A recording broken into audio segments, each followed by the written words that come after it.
ভরসা করতে হবে আল্লাহর উপরে। আর বিপদ যত বড় পাহাড় সমান হয়ে আসুক, ধৈর্য অবলম্বন করতে হবে। ধৈর্য হচ্ছে মুমিনের সবচাইতে বড় গুণ। মুমিনের সবচাইতে বড় কোয়ালিটি কি? আমার বন্ধুগণ, কোরআনে কারিমে আল্লাহ রাব্বুল আলামিন গোটা বিশ্বের সমস্ত মুসলমানদের জন্য কোরআনে কারিমে আম্বিয়া আলাইহিস সালাম তাদের সবরের দৃষ্টান্তগুলি আল্লাহ নিজে তুলে ধরেছেন আমাদের ইবরতের জন্য, আমাদের শিখাবার জন্য, আমাদের সবক দেওয়ার জন্য। কোরআনে কারীম হযরত আইয়ুব আলাইহিস সালামের সবরের ঘটনা কোরআনে কারীম তুলে ধরেছে। হযরত আইয়ুব 18টি বছর পর্যন্ত রোগের মধ্যে পড়ে আছেন। এত অসুখ করেছে, এত রোগ, শরীর পচে গিয়েছে, গায়ে পোকা ধরেছে, দুর্গন্ধ হয়ে গিয়েছে, বিবিরা চলে গিয়েছে, ছেলে মেয়ে পাড়ার লোকেরা দূর দূর করে তাড়িয়ে দিয়েছে। এবার জঙ্গলের ভিতরে গিয়ে আশ্রয় নিয়েছেন। এমন অবস্থা হয়েছে, শরীর পচে পচে জিহ্বায় যখন পোকা ধরা শুরু করে দিল, হযরত আইয়ুব আলাইহিস সালাম তখন আল্লাহ রাব্বুল আলামিনের দরবারে এই প্রথমবারের মতো তিনি বললেন, রব্বুল আলামিন, আয় আল্লাহ তাআলা, সমস্ত শরীর জড়জড়া হয়ে গিয়েছে, গায়ে পোকা ধরেছে, আমি কোনো কথা বলি নাই, আমি খামোশ থেকে জিকির আজগার করতেছিলাম। আয় আল্লাহ, এখন দেখি আমার জিহ্বায় পোকা ধরেছে, পোকা ধরা শুরু হয়েছে। আমার জিহ্বাটায় পোকা তুমি দয়া করে দিও না, কারণ আমার জিহ্বায় যদি পোকা হয়ে যায় তাহলে তোমার মতো আল্লাহর জিকির আমি কি দিয়া করব? আমার জিহ্বাটা তুমি দয়া করে ভালো রাখো। কোরআনে কারীম বলছি, ওয়া আইয়ুবা ইয নাদা রাব্বাহু ইন আন্নী মাসসানিয়াদ দুররু ওয়া আনতা আরহামুর রাহিমিন। স্মরণ করো সেই সময়ের কথা যখন আইয়ুব তার রবকে ডেকে বলেছিল, আমি অসুস্থ আর তুমি তো রহমান রহিম, দয়াময়। ভাষাটা দেখেন কি সুন্দর। এর থেকে কি আল্লাহর আর কিছু বলা লাগে?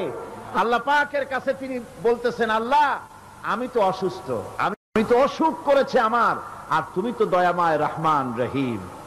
এক অন্ধ, ঈদের দিন কত অন্ধই তো আসে খয়রাত করার জন্য, ভিক্ষা করার জন্য, চতুর্দিকে ভিক্ষা করতেছে অন্ধরা।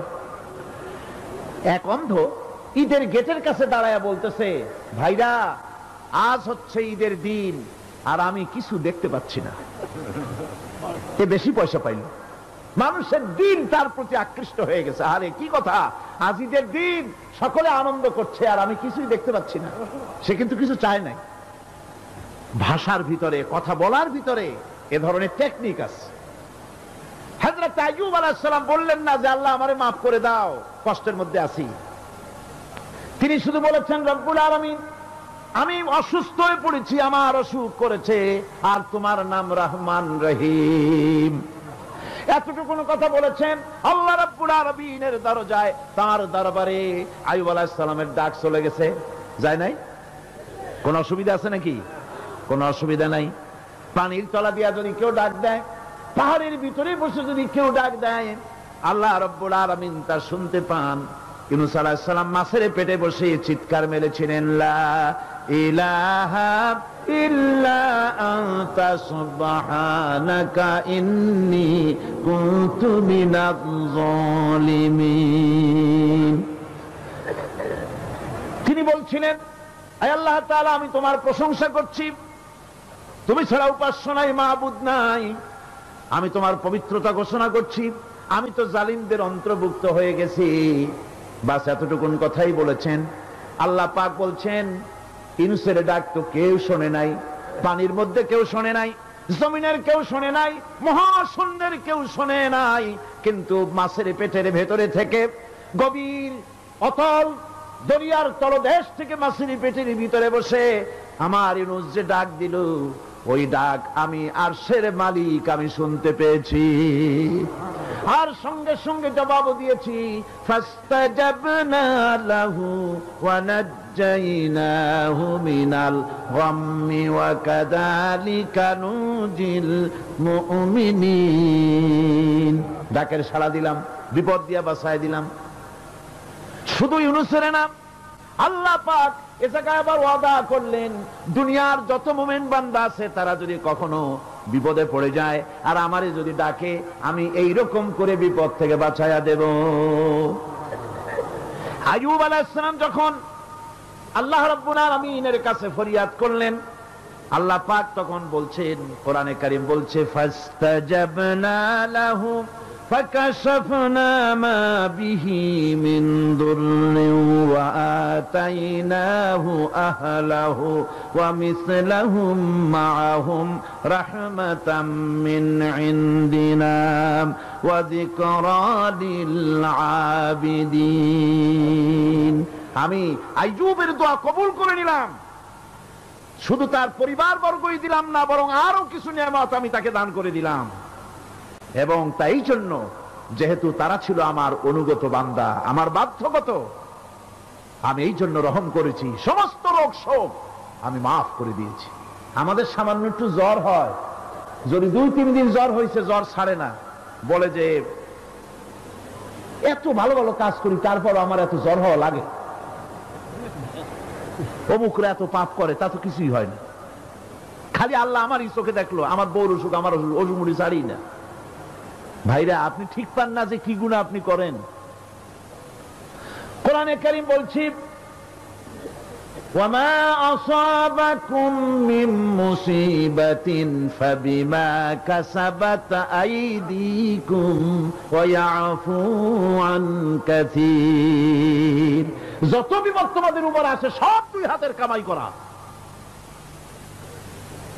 আর আমি তো অনেকগুলো ক্ষমা করে দেই। তোমরা যত পাপ করো, আকাম করো, সবগুলির শাস্তি যদি দুনিয়ায় দিতাম, সাহস করার সময় পেতে না।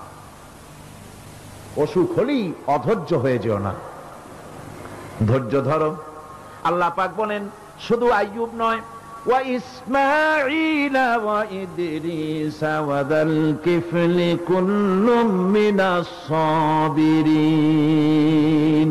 এইভাবে করে ইসমাঈল, ইদ্রিস, যুলকিফল সবাই ছিল ধৈর্যশীল। জোরে বলেন সুবহানাল্লাহ।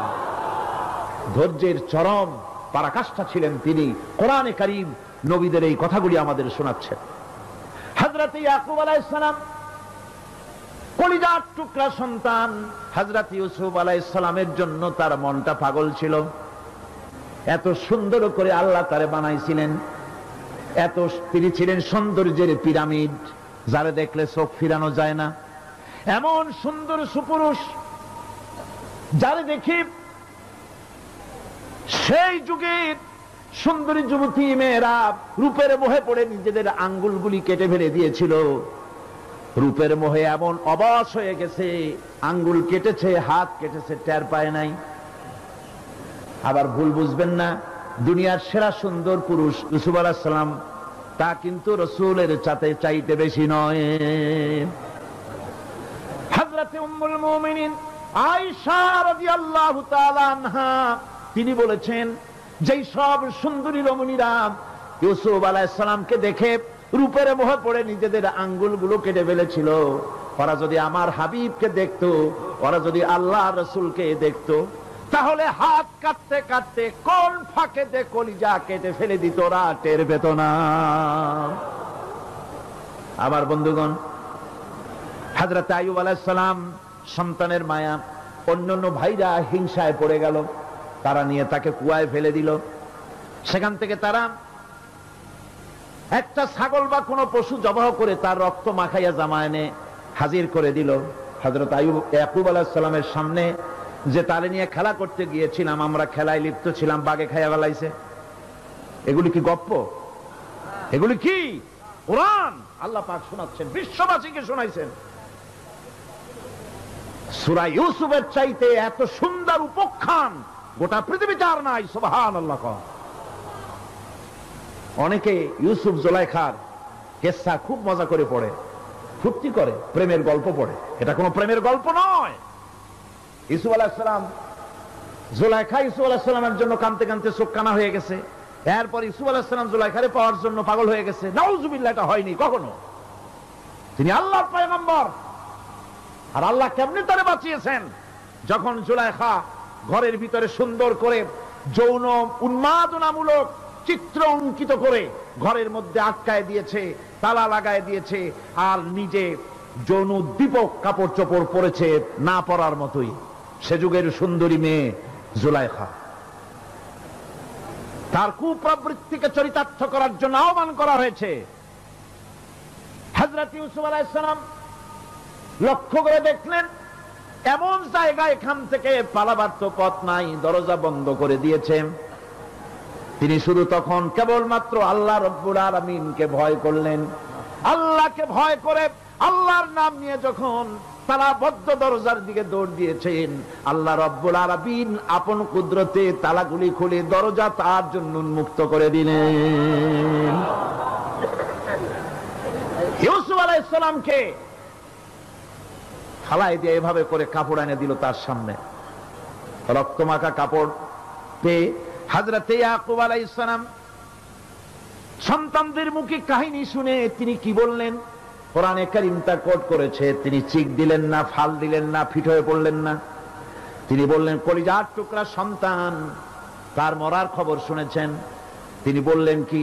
ফাসাবরুন জামিলুন ওয়াল্লাহুল মুস্তাআনু আলা মা তাসিফুন। আমি উত্তম সবর অবলম্বন করব। তোমরা যে কাহিনী রচনা করেছো এর বেলায় আমি আল্লাহর কাছে সাহায্য চাই। আমি উত্তম সবর অবলম্বন করব। আমার ভাইয়েরা, 11 ভাই মনে করেছিল ইউসুফ আলাইহিস সালামকে মরণ কুয়ায় ফালাই দিছি। তারা তো ঠিক পায় নাই এটা মরণ কুয়া না, এটা হচ্ছে একটা সুড়ঙ্গ, যাকে ইংরেজিতে বলে টানেল। এটা এমন একটা সুড়ঙ্গ, ওরা মনে করেছে মরণ কুয়া। কিন্তু আল্লাহ রাব্বুল আলামিন এই কুয়াতে এমন বানালেন, ওরা একদিকে ফালাই দিল মরণ কুয়ায়, এই কুয়ার আর এক মুখ দিয়া আল্লাহ রাব্বুল আলামিন ইউসুফ আলাইহিস সালামকে নিয়ে মিশরের সিংহাসনে বসায়া দিলেন। এটা মরণ কুয়া নয়, এটা রাজ সিংহাসনে বসার সুড়ঙ্গ পথ। ইউসুফ আলাইহিস সালাম আজ প্রেসিডেন্ট, সুবহানাল্লাহ, প্রেসিডেন্ট হয়ে বসে আছেন। ওদিকে কেনানে অভাব লেগে গেছে, সেখানকার মানুষেরা সাহায্য নিতে এসেছে। ওই 11 ভাইও আসছে। হযরত ইউসুফ আলাইহিস সালাম দেখেই চিনে ফেলেছে, ওরা কিন্তু তখনও ঠিক পায় নাই। হযরত ইউসুফ আলাইহিস সালাম চিনে ফেলেছেন। এখন কি করা উচিত? সবগুলাকে ঠ্যাং উপরের দিকে উঠাইয়া তারপরে সমানে ধোলাই দেওয়া হইতো স্বাভাবিক ছিল, আমাদের মতো মানুষ হইলে, ঠিক কিনা? পিটাও, ঠিক তো বলবেনি, অভ্যাস তো এটাই। হযরত ইউসুফ আলাইহিস সালাম তাদের সামনে পরিচয় দিলেন। তারা যখন বুঝতে পারল, লজ্জায় তাদের মাথা হেট হয়ে গেল। হযরত, তারা এক তো লজ্জা, আর 2 নম্বরের ভয়, জান নিয়া কেনানে কেউ ফিরে যাইতে পারবো না। এখন অবস্থা হয়েছে যে জীবনই যায় নাকি এখানে। হযরত ইউসুফ আলাইহিস সালাম ভাইদের এই করুণ দুরবস্থা বুঝতে পারলেন। বুঝে চরম ধৈর্য ধরে তিনি কি বললেন? তিনি বললেন, লা তাসরিবা আলাইকুমুল ইয়াউম। ও ভাইরা, তোমাদের বিরুদ্ধে আমার কোনো ক্ষোভ নাই, দুঃখ নাই, বিদ্বেষ নাই, হিংসা নাই, আল্লাহর রাস্তায় মাফ করে দিলাম। সুবহানাল্লাহ। এর নাম পয়গম্বর। এর নাম কি? পয়গম্বর। কিসের লেনিন, কিসের মার্কস? জওয়ানেরা, ভুল পথে মানুষ চলেছিল, আলহামদুলিল্লাহ আল্লাহ এগুলারে ডাস্টবিনে ফালাই দিছে। কারণ আলহামদুলিল্লাহ, আলহামদুলিল্লাহ। পয়গম্বর কারে বলে? কারে বলে পয়গম্বর? কি চরিত্র! রাসূল করিম সাল্লাল্লাহু আলাইহি ওয়াসাল্লাম তাকে একজন সাহাবী বলছিলেন, হুজুর বলছেন এই কামটা করলা না কেন? সাহাবী বললেন, হুজুর আপনি যদি চোখের ইশারায় বলতেন মুখ দিয়ে না কইয়া, তাও তো আমি কামটা করে ফেলতাম, আমি তো বুঝি নাই। হুজুর বললেন, চোখের ঠারে ঠারে কাজ করা নবুয়তের শান নয়। আল ওয়াদুহু ওয়াস সারাহা, নবীরা যা করেন তা ডাইরেক্ট, কোনো বক্রতা নাই, স্পষ্ট কথা। আমার ভাইরা, হযরত ইউসুফ আলাইহিস সালাম বিনিয়ামিনকে কাছে নিয়ে পরিচয় দিলেন তার ভাইদের সামনে। কোরআনে কারীম বলছে, ক্বালা আনা ইউসুফ ওয়া হাদা আখি قد من الله علينا إنه من يتقي ويصبر فإن الله لا يضيع أجر المحسنين। আমি ইউসুফ আর এই হচ্ছে আমার ভাই। আল্লাহ আমাদের উপর ইহসান করেছেন। প্রকৃতপক্ষে যারা আল্লাহকে ভয় করে এবং সবর ইখতিয়ার করে, আল্লাহ এভাবে তাদেরকে তাদের আমলকে নিষ্ফল হতে দেন না। আমার এই জামাটা নিয়ে যাও। হযরত ইয়াকুব আলাইহিস সালাম কলিজার টুকরা সন্তান ইউসুফ আলাইহিস সালামের বিরহ যন্ত্রণায় ছেলেকে কতদিন দেখে না, কাঁদতে কাঁদতে চোখ দুটো অন্ধ হয়ে গেছে। মিশর থেকে কেনানের দিকে জামা রওনা হয়েছে। কোথায় মিশর, কোথায় কেনান? জামা যখন রওনা হয়ে গেছে, হযরত ইয়াকুব বলতেছেন, আমি যেন আমার ইউসুফের গন্ধ নাকে পেতেছি। জামা চলে এলো, চোখের উপরে রাখলেন, আল্লাহ রাব্বুল আলামিন তাকে চক্ষুষ্মান বানায়া দিলেন। ভাইরা আমার, পয়গম্বরেরা সবর করে গোটা দুনিয়ার মানুষের সামনে দৃষ্টান্ত সেট করেছেন সবর কারে কয়। আমার ভাইরা, হযরত ইব্রাহিম আলাইহিস সালামের কথা আল্লাহ পাক কোরআনে কারিমে বলছেন সবর কারে কয়। দেখো, শেখো সবর কারে কয়। আল্লাহ পাক বললেন, ইব্রাহিম তোমার বিবি আর তোমার নবজাতক এই সন্তানকে রেখে আসো মক্কা নগরীতে। তিনি চলে গেলেন। সেখানে ঘর নাই, বাড়ি নাই, কিচ্ছু নাই, চতুর্দিকে ধুধু বালু আর মরুভূমি। হযরতে হাজরা বলছেন, ইব্রাহিম সামান্য পানি আর খাবার দিয়া আমার সন্তান শুদ্ধ এখানে রেখে যেতেছো, আমি কি অপরাধ করেছি? কোনো জবাব নাই। দুইবার তিনবার বলার পরে হাজরা বলছেন, ইব্রাহিম গো, তবে কি আমার আল্লাহর হুকুম মতো আমারে রেখে যাচ্ছ নাকি? হযরত ইব্রাহিম আকাশের দিকে আঙ্গুল উঁচু করলেন। কথা বলবেন, বাক শক্তি বেরোচ্ছে না। 80 বছর বয়সের সময় একটা বাচ্চা আল্লাহ তারে দিচ্ছেন। আর এমন বাচ্চা, পয়গম্বরের ছেলে, কি সুন্দর চেহারা, মরুভূমির উপরে ফালাই দিয়ে রওনা হয়ে যাচ্ছেন। মুখ দিয়া কথা সরছে না, আকাশের দিকে দেখালেন। হযরত হাজরা বুঝতে পারলেন। হযরত হাজরা বলেন, ইব্রাহিম কোনো চিন্তা নাই, নিশ্চিন্ত মনে বাড়ি ফিরে যাও। আমি আমার আল্লাহর উপরে এতটা ভরসা করি, আল্লাহর হুকুমে যদি আমার এখানে রেখে যেয়ে থাকো, ওই আল্লাহ পাক আমাকে আর আমার কলিজার টুকরা ইসমাইলকে পানিতে আর খাবারে মারবেন না, অবশ্যই তিনি ব্যবস্থা করবেন। ব্যবস্থা হয়ে গেল। হযরত ইসমাইল বড় হয়ে গেলেন। আল্লাহ পাক অর্ডার করলেন, জবাহ করো ছেলেকে। হযরত ইব্রাহিম আলাইহিস সালাম যখন জবাহের প্রস্তাব করলেন, হযরত ইসমাইল তা আপত্তি করতেন, বাবাজি আমার মায়ের আর আমাকে বাচ্চা অবস্থায় ফেলে গেলেন, খাবার দেন নাই, পরার দেন নাই, বছরের পর বছর আমাদের এখানে কাটলো, দেখতেও আসেন নাই, আজ আসছেন জবাহ দিতে। এটা কেমন কথা? কি ধরনের বাপ আপনি? এরকম বলছে নাকি? এরকম বলছে? হযরত ইব্রাহিম আলাইহিস সালাম প্রস্তাবটা কিভাবে পারলেন? আল্লাহ পাক কোরআনে কারিমে দৃষ্টান্ত রেখে দিয়েছেন। আল্লাহ পাক বলছেন, হযরত ইব্রাহিম ছেলেকে বললেন, ইয়া বুনাইয়া, হে আমার কলিজার টুকরা লাডলা, হে আমার কলিজার টুকরা সন্তান, ইন্নী আরা ফিল মানাম আন্নী আযবাহুক, আমি স্বপ্নে দেখছি আমি যেন তোমাকে জবাহ করতেছি। ফানজুর মাযা তারা, তোমার রায় কি বলো? আমি তো স্বপ্নে দেখছি যে আমি তোমার জবাহ করতেছি, এখন তোমার রায় কি, তোমার মত কি? হযরত ইসমাঈল আলাইহিস সালাম শুনিয়া দিলেন দৌড়, নাকি না? হযরত ইসমাঈল আলাইহিস সালাম ধৈর্যের প্রতীক, তিনি কি কথা বললেন? তার মুখের কথা কোরআন শরীফে আল্লাহ পাক উঠায় দিলেন। হযরত ইসমাঈল বললেন, ইয়া আবাতি ফাআল মা তু'মারু সাতাজিদুনি ইনশাআল্লাহু মিনাস সাবিরিন, হে আমার পিতা, আপনি যে ব্যাপারে আদিষ্ট হয়েছেন আপনি তা পালন করুন, অবশ্যই আমাকে ধৈর্যধারীদের মধ্যে পাওয়া যাবেন। সুবহানাল্লাহ। এক বর্ণনায় এসেছে, হযরত ইসমাঈল বললেন, আব্বাজান আমি ধৈর্যধারীদের ভিতরে আমারে পাবেন, তবে জবাহ করার আগে আমার হাত পাটা একটু বেঁধে নেন, কারণ জবাহের যন্ত্রণায় আপনার গায়ে যদি আমার হাত পাও লেগে যায় তো বেয়াদবি হয়ে যেতে পারে। আর আমি মরে আমার জবাহ হয়ে যাওয়ার পর আমার রক্ত মাখা জামাটা নিয়া আমার মা হাজেরারে দিবেন, কারণ তাকে মা বলবার মতো আর তো কেউ নাই।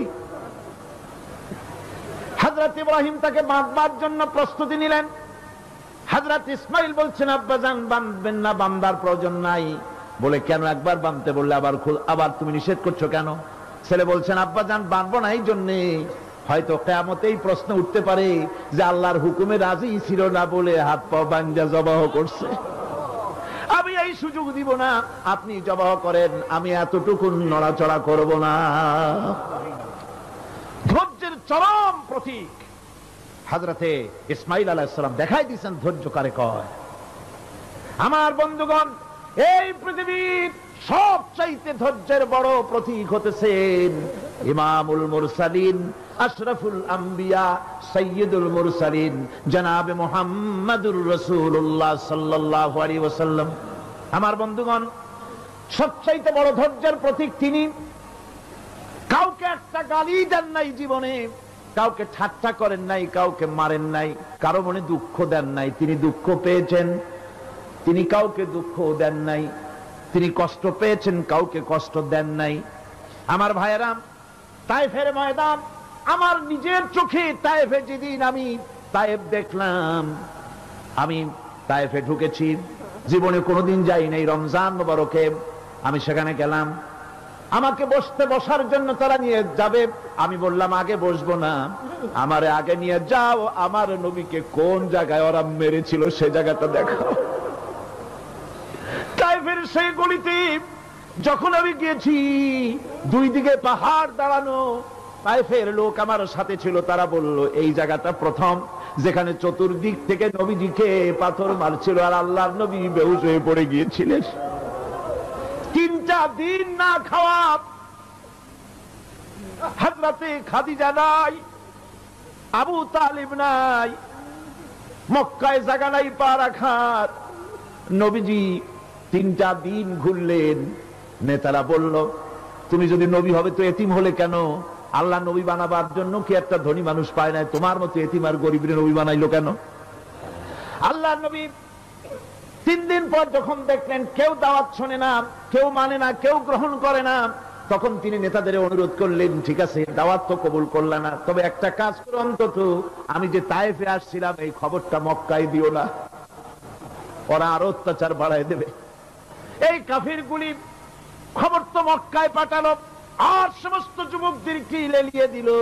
যুবকেরা চতুর্দিকে দাঁড়াইছে, রাসূলকে পাথর মারা শুরু করে দিল।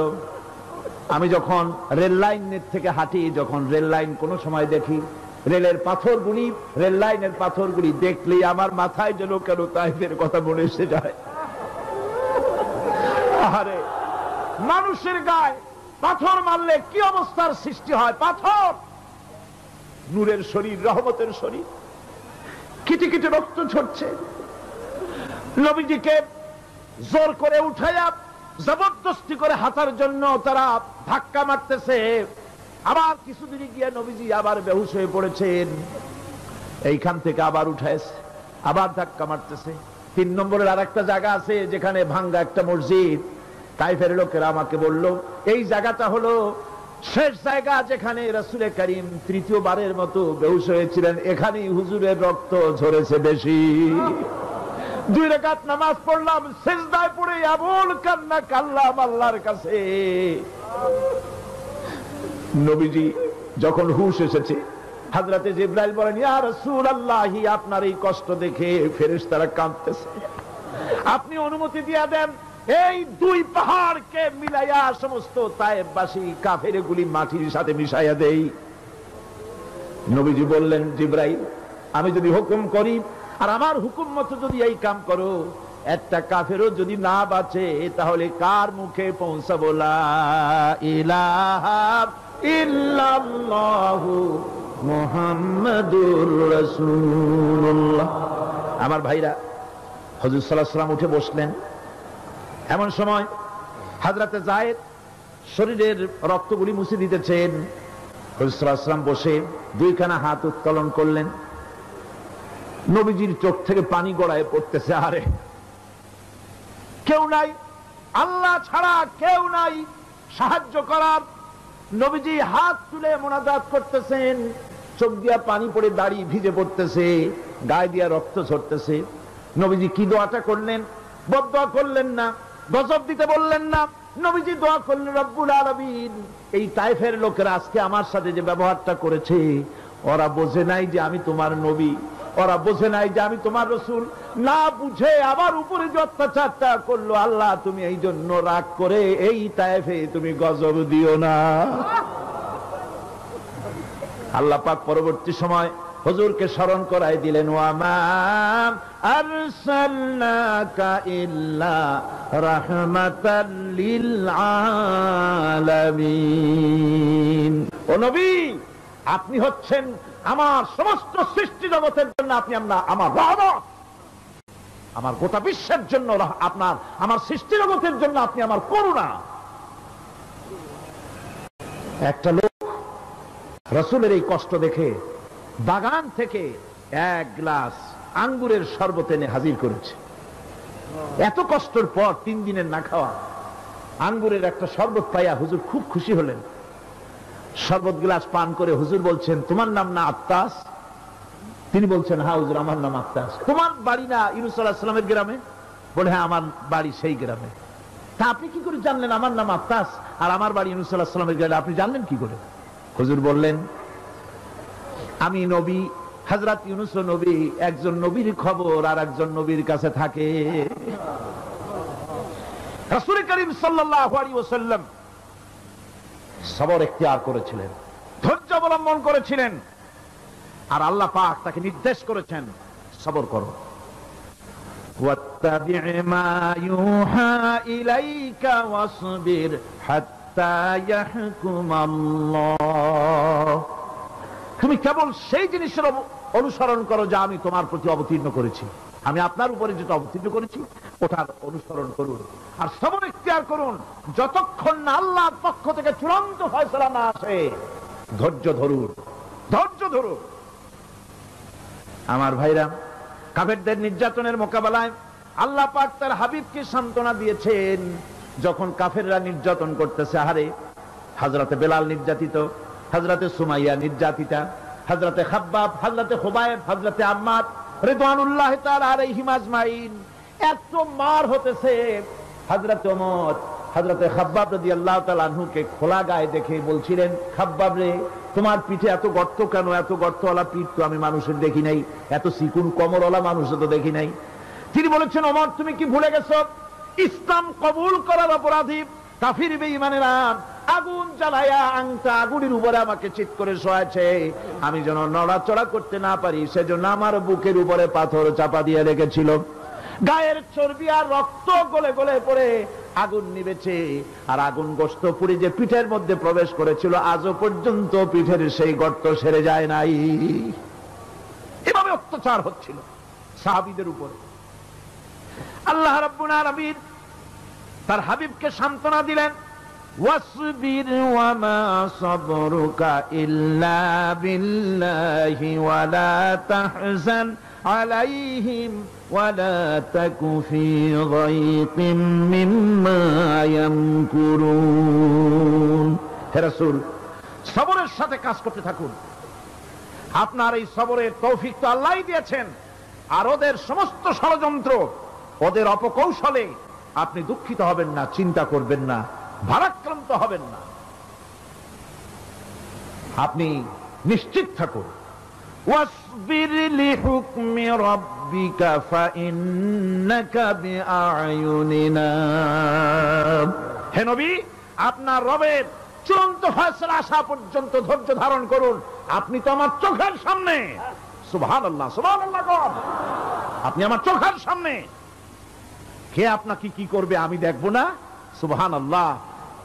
মন্ত্রী যদি, এই সলিমুদ্দিন মার্কা মন্ত্রী যত আছে, এই মন্ত্রীরা যদি কয় দেখা তোর ভয় কিসে, আমি তোকে দেখছি না, সাহসটা কেমন বাড়ে, কেমন বাড়ে সাহস।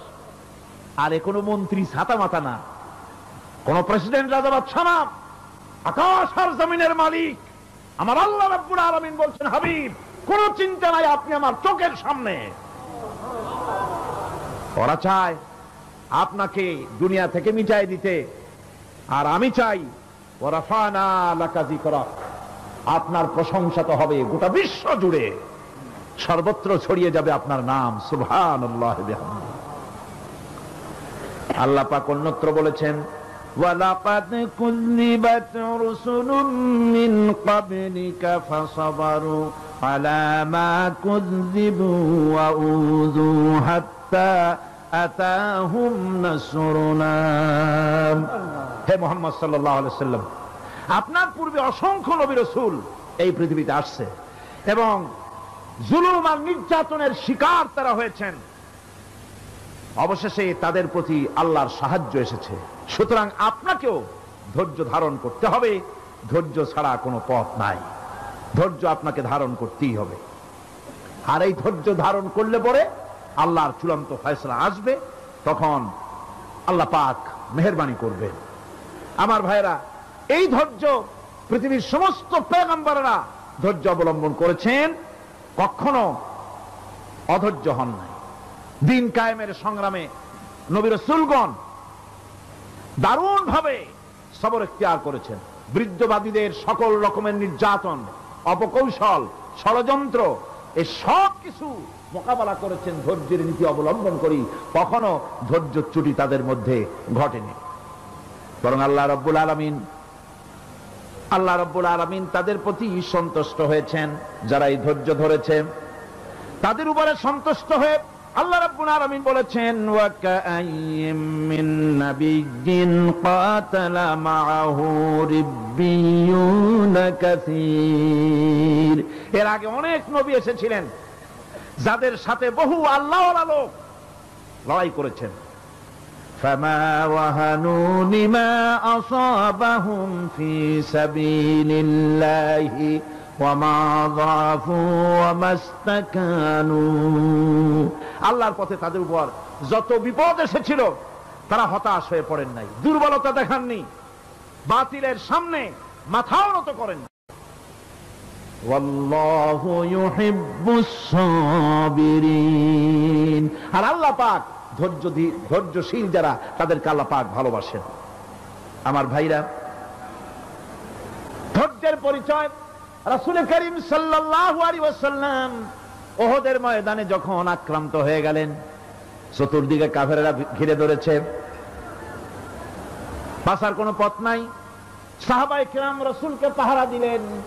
যারা রাসূলকে পাহারা দিতে দাঁড়ায়ছেন, জীবন দিয়া পাহারা দিতে দাঁড়ায় গেছে, রাসূলের দিকে মুখ দিয়া, পিঠটা বাইরের দিকে দিয়ে রাসূলকে পাহারা দেওয়া শুরু করেছেন। হুজুরকে পাহারা দিতে যারা দাঁড়িয়েছিলেন, কাফের কর্তৃক নিক্ষিপ্ত কি তীরগুলি এসে যখন বিঁধতেছিল, শুধু একজন সাহাবী হযরত তালহার পিঠের ভিতরে রাসূলকে হেফাজতের জন্য 80টা তীর একজনের পিঠের মধ্যে গিয়ে ঢুকেছে। এক অসতর্ক মুহূর্তে নবীজির ডান্ডা মোবারক শহীদ হয়ে গেল, শিরস্থান ভেঙে গেল, লোহার কড়া প্রবিষ্ট হয়ে গেল কপালের ভিতরে। হুজুর মাথা ঘুরে পড়ে গেলেন। হযরত আবু উবাইদা রাদিয়াল্লাহু তাআলা আনহু হুজুরের মস্তক মোবারককে করে করে নিয়ে তারপরে বহু কষ্ট করে মাথা থেকে লোহার কড়া বের করলেন। এবার ওই কড়ার ছিদ্র দিয়ে রক্ত আসতেছে, মুখ দিয়ে রক্ত পড়তেছে, দাড়ি ভিজে যাচ্ছে। বুখারী শরীফে এসেছে, আল্লাহর নবী দুইখানা হাত নিজের চেহারার উপরে মলে আনে টাটকা রক্ত চোখের সামনে দেখে বলছেন, আহারে, এই কওমের ফালাক কি করে হবে, এই কওমের মুক্তি কি করে হবে, এই কওমের নাজাত কি করে হবে, যে কওম তার নবীর চেহারা রক্ত দিয়ে লাল বানাইয়া দিল। নবীজি বললেন, আল্লাহুম্মা গফিরলি কওমি ফাইন্নাহুম লা ইয়ালামুন। আয় আল্লাহ পাক, আমার এই কওম বুঝতে পারে না, ওদেরকে মাফ করে দাও। খবর ছড়িয়ে গেল নবীজি শহীদ হয়ে গিয়েছেন। খবর ছড়িয়ে গেল চতুর্দিকে, মদিনায় খবর ছড়িয়ে গেল। মানুষ পাগলের মতো দৌড়ানো শুরু করে দিল। এক মেয়ে লোক দৌড়াচ্ছে উহুদের দিকে, কয়েকজন সাহাবীর সঙ্গে দেখা। তারা জিজ্ঞেস করলেন, দৌড়াও কেন মহিলা, যাও কই? কয় ওহদের দিকে যেতেছি। কয় যায় তো কোনো লাভ নাই, যেহেতু তোমার যে স্বামী এসেছিলেন জিহাদের ময়দানে তিনি তো শহীদ হয়ে গেছেন। মহিলা বলতেছে কে শহীদ হয়েছে শুনতে চাই না, আগে বলো নবীজি কেমন আছে। আবার কিছুক্ষণ পর আর কয়েকজনের সঙ্গে দেখা, তারা বলছে মেয়ে লোক দৌড়াও, কই যাচ্ছি ওহদের দিকে। তারা বলছেন যে কোনো লাভ নাই, তোমার যে দুইটা কলিজার টুকরা সন্তান ওহদে এসেছিল দুটোই শহীদ হয়ে গেছে। মা বলতেছি ও সাহাবী কে শহীদ হয়েছে শুনতে চাই না, তাড়াতাড়ি করে বলো আল্লাহর নবী মুহাম্মদ রাসূলুল্লাহ সাল্লাল্লাহু আলাইহি ওয়াসাল্লাম কেমন আছেন। দৌড়াতে দৌড়াতে ওহদের মাঠে সাহাবায়ে কেরাম পরিবেষ্টিত, আল্লাহর নবীর কাছে গিয়ে হুজুরের জীবিত চেহারা মোবারকের দিকে তাকায়া মেয়ে লোকটি কাঁদতেছে আর বলতেছে ইয়া রাসূলুল্লাহ, আমার স্বামী মরা শোক, আমার কলিজার টুকরা দুইটা সন্তান মরা শোক আমার কলিজা থেকে মুছে গেছে, আপনি বেঁচে আছেন তামাম মুসলমানদের এর চাইতে বড় সান্ত্বনার নাই। ভাইরা আমার, রাসূল করিম সাল্লাল্লাহু আলাইহি ওয়াসাল্লাম এভাবে করে ধৈর্যের পরিচয় দিয়েছেন। গালাগালি দেন নাই, রাগ করেন নাই, বদদোয়া করেন নাই। সুবহানাল্লাহ কোন, সুবহানাল্লাহ। ভাইরা আমার, এই সবর এমন মহান বৈশিষ্ট্য, এর মধ্যে রয়েছে জিহাদের ময়দানে যদি লোক কম হয় আর যদি তাদের মধ্যে সবর থাকে, বেশি সংখ্যক লোকের উপরে আল্লাহ পাক সবরকারীদেরকে বিজয়ী করে দিবেন। কোরআনে কারীমে রব্বুল আলামিন বলেন কাম মিন ফিয়াতিন কালিলাতিন গালাবাত ফিআতান কাসীরাতাম বিইযনিল্লাহ ওয়াল্লাহু মা'আস সাবিরিন। এমন ঘটনার বহু নজির আছে যে কম সংখ্যক লোকেদের উপরে আল্লাহ পাক, বেশি সংখ্যক লোকেদের উপর আল্লাহ পাক কম সংখ্যক লোকদেরকে জয়ী করে দিয়েছেন। ওয়াল্লাহু মা'আস সাবিরিন, আর আল্লাহ আছে ধৈর্যশালীদের সাথে। আল্লাহ আছে কাদের সাথে? দেখেন না বদরের কামটা, বদরের ময়দান 313 জন মুসলমান, অস্ত্রপাতি নাই, সামান্য সামান্য অস্ত্র, আর কাফেরেরা এসছে হাজারেরও বেশি।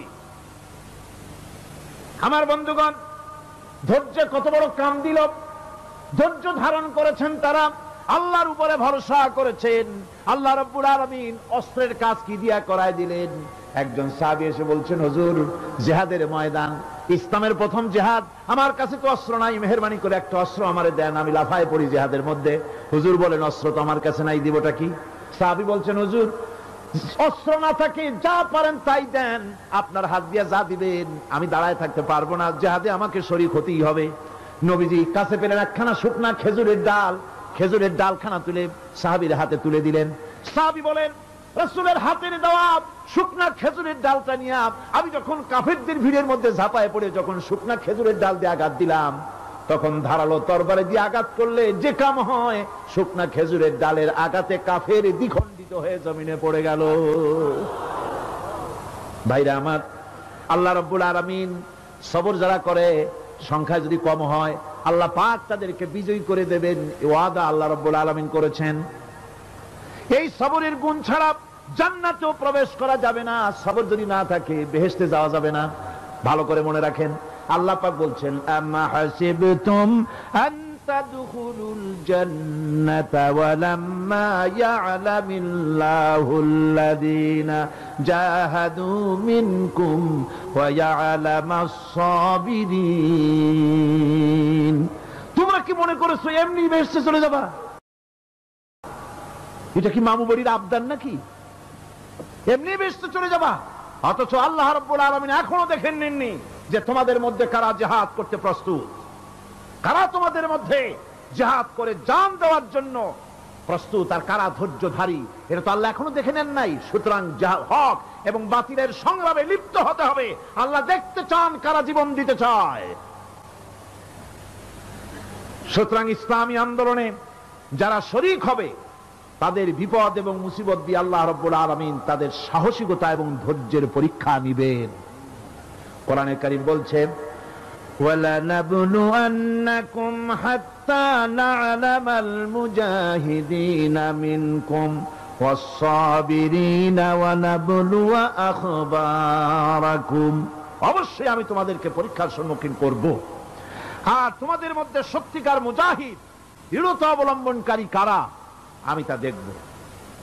এটা যেন আমি দেখে নিতে পারি, সেই জন্য আমি বিপদ এবং মুসিবতের মধ্যে তোমাদের ফেলবো। ধৈর্যধারীদের উপরে আমার রহমত অবশ্যই থাকবে। সবর এমন এক সম্পদ যা ধারণ করলে পরে আল্লাহ রাব্বুল আলামিন রাষ্ট্রীয় ক্ষমতা দান করে দেন। কোন সুবহানাল্লাহ, জোরে কোন সুবহানাল্লাহ। ধৈর্য ধারণ করলে আল্লাহ রাষ্ট্রের মতো বিরাট নিয়ামত আল্লাহ হাতে তুলে দিবেন।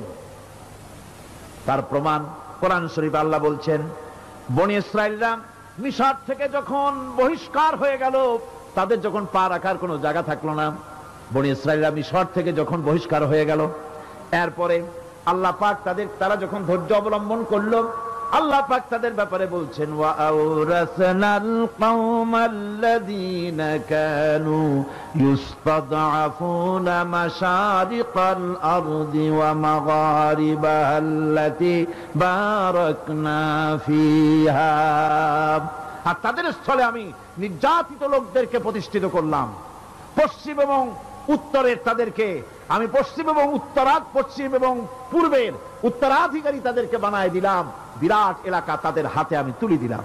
ওয়া তাম্মাত কালিমাতু রাব্বিকাল হুসনা আলা বানি ইসরাঈলা বিমা সাবারু। আর এভাবে করে আল্লাহ পাক তার কথাকে পূর্ণ করলেন বনি ইসরাইলদের উপরে। সবর ইখতিয়ার করার জন্য, ধৈর্য ধরার কারণে আল্লাহ পাক রাষ্ট্রের মালিক তাদের বানায় দিলেন। জোরে কোন সুবহানাল্লাহ। সবর যদি করা হয়, তো যুদ্ধ যদি বাদে, যদি জাহাজ শুরু হয়ে যায়, আল্লাহ পাক বলেছেন ফেরেশতা দিয়ে সাহায্য করব। যদি সবর থাকে তোমাদের, সবর থাকলে আল্লাহ কি দিয়ে সাহায্য করবেন? ফেরেশতা দিয়ে। কোরআনে কারীম বলছি, বালা ইন তাসবিরু ওয়া তাত্তাকু ওয়া ইয়াতুকুম মিন ফাওরিহিম হাদা ইউমদিদুকুম রাব্বুকুম বিখামসাতি আলাফিন মিনাল মালাইকাতি মুসাউমিন।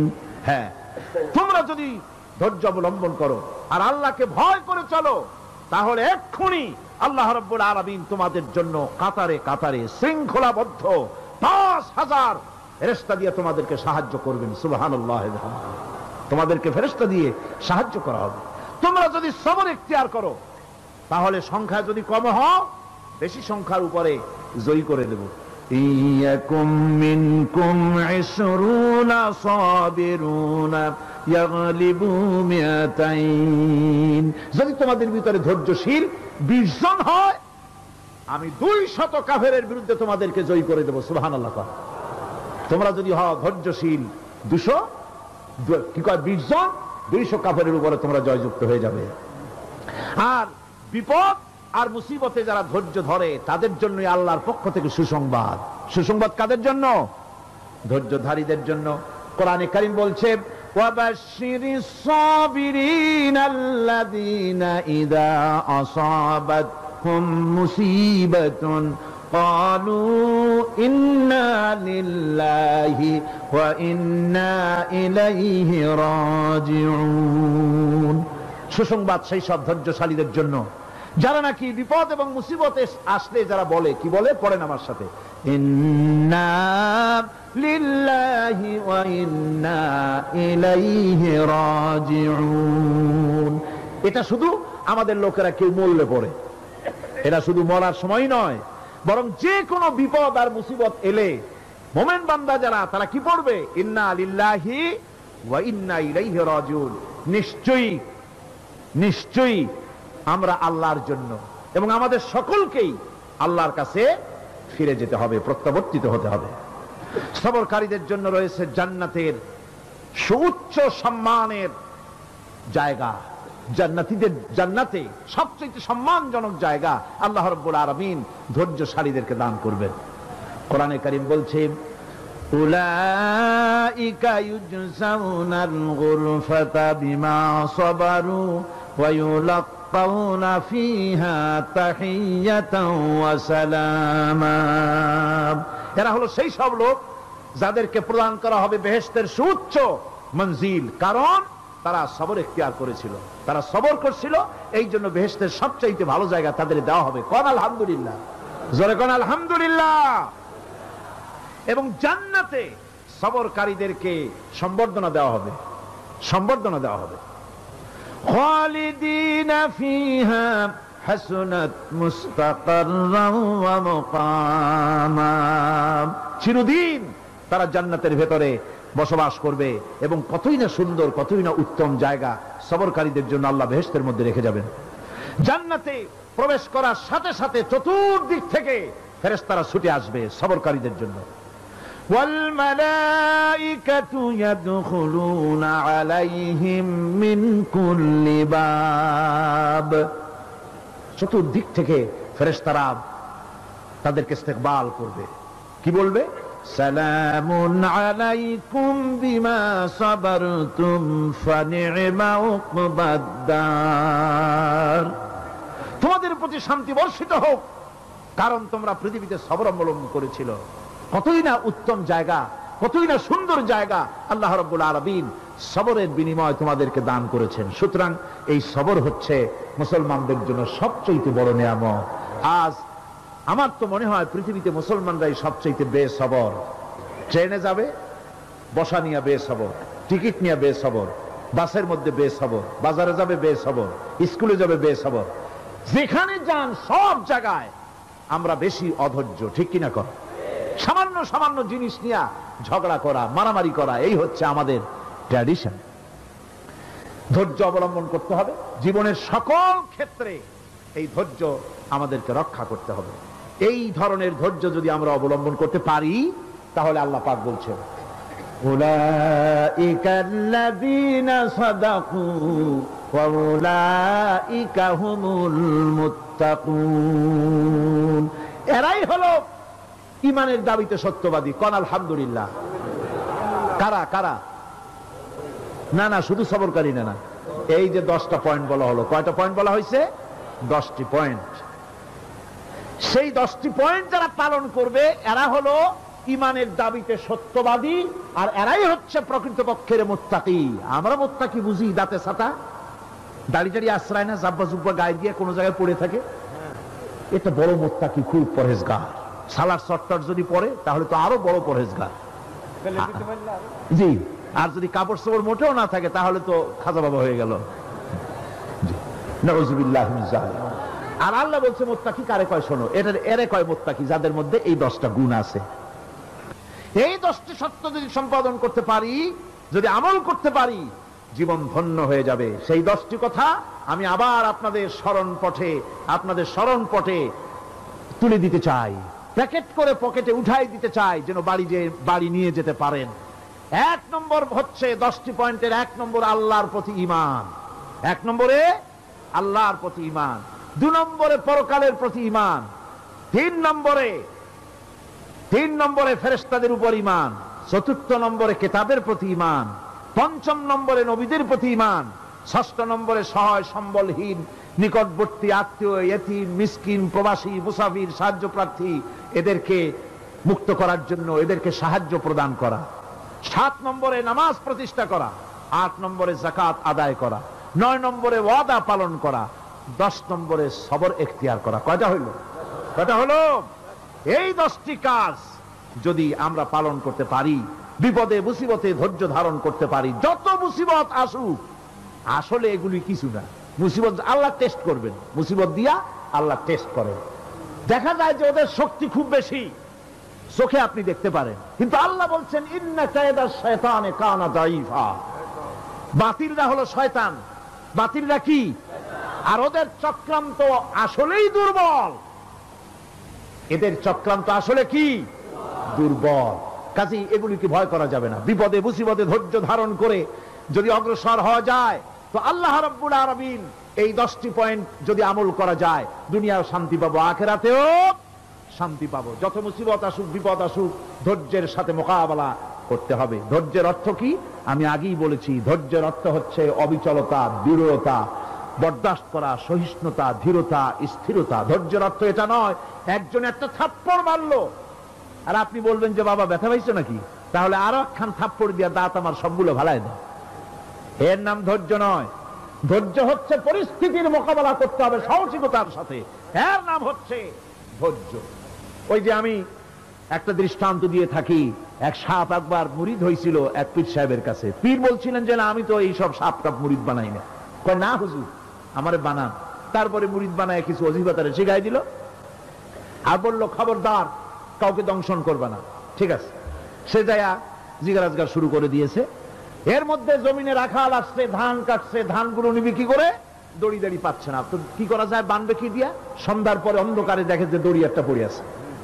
ও যে কি দড়ি তা তো ওরা বুঝে নাই। ওইটারে নিয়ে ধানরে ফেসাইয়া লেজ দিয়ার মাথা দিয়ে এরকম করে বাসেটারে দিয়ে বাঁধছে। সাপ তখন বলতেছে, হায় হায় রে, কেবল যে মুরিদ হইছি, তা না হলে তুই ঠিক পাইতি যে আমি কি ধরনের দড়ি। এরপরে নিয়ে বাড়ি নিয়ে ভালাই দেশে খুলে সাপটার ঘাড় গেছে মস্কিয়া। বহুত কষ্ট করে হুজুরের বাড়ি গিয়ে হাজির। কয় যে হুজুর কি একখান জিকের শিখাইলেন, আমার তো ঘাটটার মুসকে শেষ। আশ্চর্য কথা, কত মানুষ মুরিদ হইলো, কত কিছু মুরিদ হইলো, কারো তো জিকের করলে ঘাড় মস্কে যাবে কেন, এটা কেমন কথা? কয় হুজুর ঘটনাই। আরে বেটা ঘটনা এইটা, তুই কি করছিলি? কয় যে আপনি যে নিষেধ করছেন দংশন করতে, আমি তো দংশন করতে পারিনি। আরে বেটা, দংশন করতে নিষেধ করছিলাম, ফোঁস করতে তো নিষেধ করি নাই। পরে যখন দড়ি মনে করে হাত দিছিল, ফোঁস করে উঠতি, ওই রাখা লাভ দিয়া বন আর পার হইয়া দিল্লি চলে যেত। কাজী ধৈর্যের মানে শীত হয়ে পড়া না। ধৈর্য মানে অবিচলতা, দৃঢ়তা নিয়ে শক্তি সঞ্চয় করে আল্লাহর উপরে ভরসা করে বাতিলের বিরুদ্ধে ঝাঁপায় পড়তে হবে, বাতিল উৎখাত হতে বাধ্য হবে।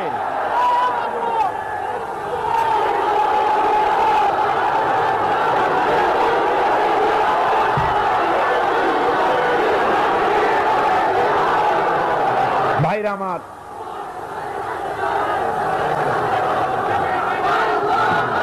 সুতরাং আলহামদুলিল্লাহ আমরা কোরআনে কারিমের এই আয়াতে কারিমাত আমরা যদ্দূর পারলাম আলোচনা করেছি। আল্লাহ পাক যেন এতে বরকত দেন। জোরে কোন আমিন, আরো জোরে কোন আমিন। মোনাজাতের জন্য বসেন, এক্ষুনি মোনাজাতের জন্য দাঁড়ানো ভাইরা সব বসে পড়েন। আল্লাহুম্মা আমিন।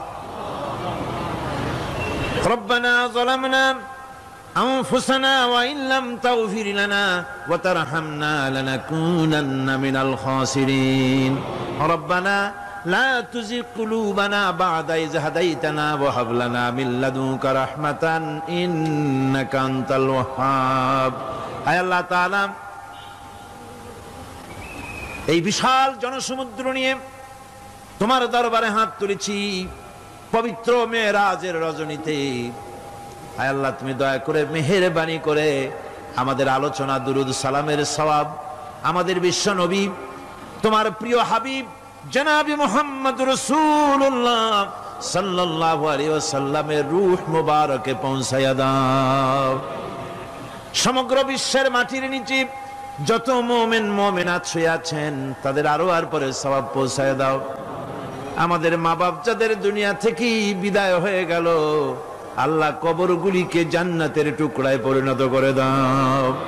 রব্বির হামহুমা কামা রব্বায়ানি সগীরা। পড়েন সবাই, রব্বির হামহুমা কামা রব্বায়ানি সগীরা।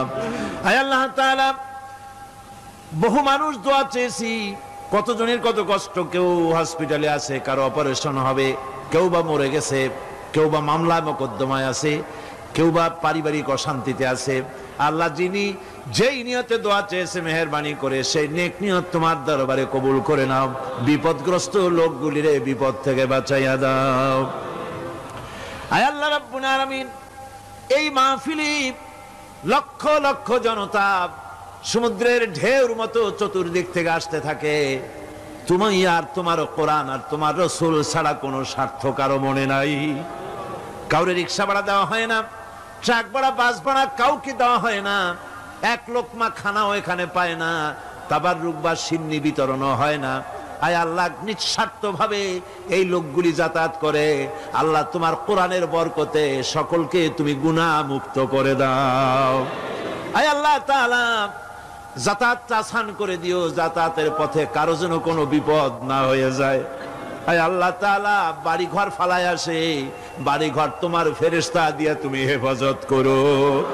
রব্বুল আলামিন মা বোনেরাও কষ্ট করে আসে, আল্লাহ তুমি দয়া করে এ মাহফিলে যারা শরীক হয়, এ মাহফিলে কোরআনের মাহফিলে শরীক হওয়ার কারণে তোমার কাছে একটা দাবি করি, দাবিটা হলো মেহেরবানি করে সব মানুষকে তোমার কাবা ঘর দেখাও। যারা উপস্থিত হয়েছে সকলকে তোমার হাবিবের রওজায় গিয়া সালাম দেওয়ার তৌফিক দাও। রব্বানা তাকাব্বাল মিন্না ইন্নাকা আনতাস সামিউল আলিম ওয়া তুব আলাইনা ইন্নাকা আনতাত তাওয়াবুর রহিম। সুবহান রাব্বিকা রাব্বিল ইজ্জাতি আম্মা ইয়াসিফুন ওয়া সালামুন আলাল মুরসালিন আলহামদুলিল্লাহি রাব্বিল আলামিন। ওয়াজআল আখিরা কালিমাতিনা ইনদাল মাউত লা ইলাহা ইল্লাল্লাহু মুহাম্মাদুর রাসূলুল্লাহ। আসসালামু আলাইকুম ওয়া রাহমাতুল্লাহ। অনাটনে, বিপদে মুসিবতে আর হক আর বাতিলের সংঘর্ষ চলাকালীন ধৈর্য ধারণ করা, এটা হলো সবচাইতে একটা বড় কোয়ালিটি। কোরআনে কারিমে সবর শব্দটি সবচাইতে বেশি ব্যবহার করা হয়েছে। সর্বাধিক ব্যবহৃত শব্দ কোনটি? সবর।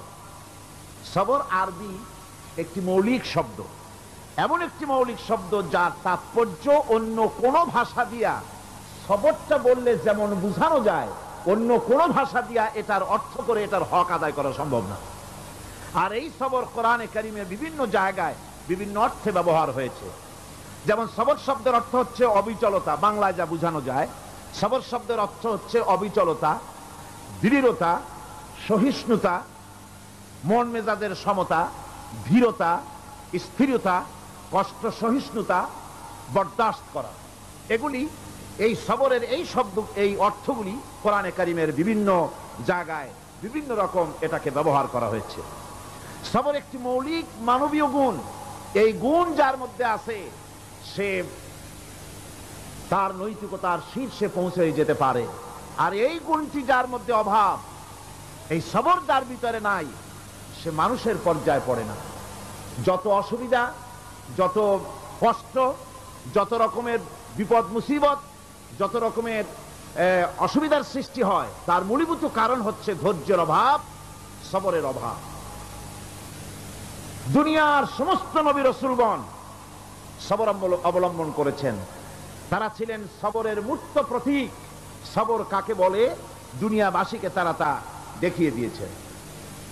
নিজ নিজ কওমের কাছ থেকে যখন কওমের কাছে নবীরা দাওয়াত দিয়েছেন, ইসলামের দ্বীনের দাওয়াত দিয়েছেন, তখনই সমাজপতিরা, রাষ্ট্রশক্তি তাদের উপরে, নবীদের উপরে ভেঙে পড়েছে, অত্যাচার করেছে। আল্লাহর পয়গম্বরেরা এই সমস্ত অত্যাচারের মোকাবেলায় চরম ধৈর্যের পরিচয় দিয়েছেন। কোরআনে কারিমে উল্লেখ করা হয়েছে অত্যাচারের মোকাবেলায় আম্বিয়া কেরাম যা বলেছেন সেটা হলো এই: ওয়ামা লানা আল্লা নাতাওয়াক্কালা আলাল্লাহি ওয়া ক্বাদ হাদানা সুবুলানা। আল্লাহ পাক বলেন, পয়গম্বরেরা বলেছেন আমরা আল্লাহর উপরে ভরসা করব না, তো কার উপরে ভরসা করব? তিনিই তো আমাদেরকে সঠিক পথ দেখিয়েছেন, সঠিক রাস্তা আমাদের দেখিয়েছেন, সুতরাং তার উপরেই তো আমরা ভরসা করব। ওয়ালানাসবিরান্না আলা মা আযাইতুমুনা ওয়া আলাল্লাহি ফালিয়াতাওয়াক্কালিল মুতাওয়াক্কিলুন। তোমরা আমাদের যে সব কষ্ট দাও, পীড়ন দাও, সেজন্য আমরা ধৈর্য অবলম্বন করব। তোমরা আমাদেরকে কষ্ট দিচ্ছ, আমরা ধৈর্য অবলম্বন করব আর ভরসা করব কেবলমাত্র তার উপরে যে আল্লাহ রাব্বুল আলামিন আমাদেরকে নবী করে পাঠিয়েছেন। সেই ভরসা করতে হলে সেই আল্লাহর উপরেই তো ভরসা করা উচিত। আমরা সেই আল্লাহর উপরে ভরসা করে আছি। তোমাদের যত খুশি আমাদের বিরুদ্ধে ষড়যন্ত্র করো, আমাদেরকে অত্যাচার করো। কোরআনে কারিমে হযরত হুদ আলাইহিস সালামের ঘটনা আল্লাহ রাব্বুল আলামিন এভাবে এনেছেন। তামাম এলাকার মানুষ তার বিরুদ্ধে ক্ষিপ্ত হয়ে গিয়েছে।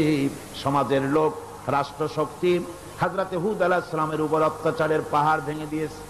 হযরত হুদ আলাইহিস সালাম একা মানুষ, সমাজের রাষ্ট্রশক্তির এই দুর্বিসন্ধির ষড়যন্ত্রের চ্যালেঞ্জ তিনি গ্রহণ করলেন। আর তিনি বললেন, তিনি যেটা বললেন আল্লাহ পাক কোরআনে তা কোট করে দিলেন। দুনিয়ার সমস্ত ইসলামী আন্দোলনের কর্মীদের জন্য আল্লাহ পাক কোট করে দিলেন, সমস্ত মুমিনদের জন্য তা উল্লেখ করলেন। হুদ আলাইহিস সালাম তিনি জাতিকে বললেন, ফাকিদুনি জামিআন সুম্মা লা তুনদিরুন, তোমাদের যত ক্ষমতা আছে সমস্ত ক্ষমতা নিয়ে আমার বিরুদ্ধে তোমরা ষড়যন্ত্র করো, আর আমাকে এতটুকু অবকাশ দিও না। আমি সেই আল্লাহ রাব্বুল আলামিনের উপরে ভরসা করেছি, যার কুদরতি হাতের ভিতরে আমার জান, আর গোটা পৃথিবীর সমস্ত প্রাণীর জান যার কুদরতি হাতের মধ্যে, যার হাতের ভিতরে গোটা পৃথিবীর সমস্ত জান, সে আল্লাহর উপরে ভরসা করেছি, যা খুশি তোমরা আমার বিরুদ্ধে করতে পারো। সুবহানাল্লাহ ওয়া বিহামদিহি। এটার নাম হলো ঈমান, এটার নাম সবর, এটার নাম ধৈর্য। এই ধৈর্য আসে ঈমানে কামেল হলে পরে এবং আল্লাহর উপরে পরিপূর্ণ বিশ্বাস হলে পরে। যদি কারো দিলের মধ্যে কথা বিশ্বাস থাকে যে আমার জন্য আল্লাহর পক্ষ থেকে যদি কোনো বুলেট নির্ধারণ করা থাকে, গোটা বিশ্ব যদি আমাকে পাহারা লাগায়, ওই বুলেট থেকে আমাকে বাঁচাইতে পারবে না। আর আমার জন্য যদি একটা বুলেট আল্লাহ কর্তৃক নির্ধারিত থাকে, তাহলে গোটা পৃথিবীর মানুষ চেষ্টা করেও সেই বুলেট থেকে আমাকে রক্ষা করতে পারবে না। এটার নাম হচ্ছে ঈমান। এই ঈমান যখন মানুষের মধ্যে সৃষ্টি হয়ে যায়, তখন সে বিপ্লবী শক্তিতে পরিণত হয়ে যায়।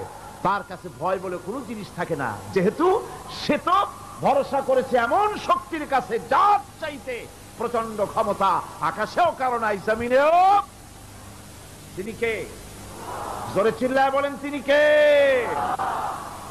আমার বন্ধুগণ, রাসূল করিম সাল্লাল্লাহু আলাইহি ওয়াসাল্লাম হিজরতের রাতে সূর পাহাড়ের গাড়ে সৌরের কাছে যখন চলে গেছেন, ফজরের রক্ত হয়ে হয়ে আসতেছে। হযরতে আবু বকর রাদিয়াল্লাহু তাআলা আনহু বলছেন, হে আল্লাহর রাসূল, এখন আর অগ্রসর হওয়া ঠিক হবে না, বেলা উঠে গেলে ধরা পড়ে যাব। এখানে গুহা আছে, ভিতরে প্রবেশ করি। হযরতে আবু বকর রাসূলের সম্মতি পেয়ে হযরতে আবু বকর রাদিয়াল্লাহু তাআলা আনহু বলছেন, ইয়া রাসূলুল্লাহ, পাহাড়িয়া গুহা, সাপ বিচ্ছু থাকতে পারে, আমাকে অনুমতি দেন, আমি আগে ভিতরে ঢুকে সাফ করে আপনাকে ডাকি। ভিতরটা সাফ করে তিনি ডাকলেন। রাসূল করিম ভিতরে ঢুকে বলছেন, আবু বকর, পাহাড় বেয়ে বেয়ে বড্ড কষ্ট হয়েছে, একটু বসো, তোমার উরুর উপরে মাথা রেখে আমি একটু ঘুমাইয়া যাই। আল্লাহর নবী আরাম ফরমাচ্ছিলেন। সকালবেলায় কাফির বেঈমানরা যখন আস্তে আস্তে করে গুহা মুখে পৌঁছে গেছে, পায়ের চিহ্ন এখানে শেষ, তাদের নিশ্চিত ধারণা এর ভিতরে নবীজি আছেন। বলছে, বেরিয়ে আসো। একজন বলে নাই, আর একজন বলে আছে, এভাবে তাদের মধ্যে দ্বিমত হয়ে গেল। হযরত আবু বকর বলছেন, ইয়া রাসূলুল্লাহ, আমরা তো ধরা পড়ে গেছি, আমাদের তো আর উপায় নাই। এই গুহাটা এতই অগভীর, শুয়ে যদি হাঁটু উঁচু করা যায় উপর থেকে দেখা যায়, বসতে পরে মাথা দেখা যায়, ধরা তো পড়ে গেছি, উপায় নাই। আল্লাহর নবী তখন তার হাবিব, তার বন্ধুকে কি বললেন? বিশ্ববাসীর জন্য আল্লাহ পাক কোরআনে তা উঠায় দিলেন।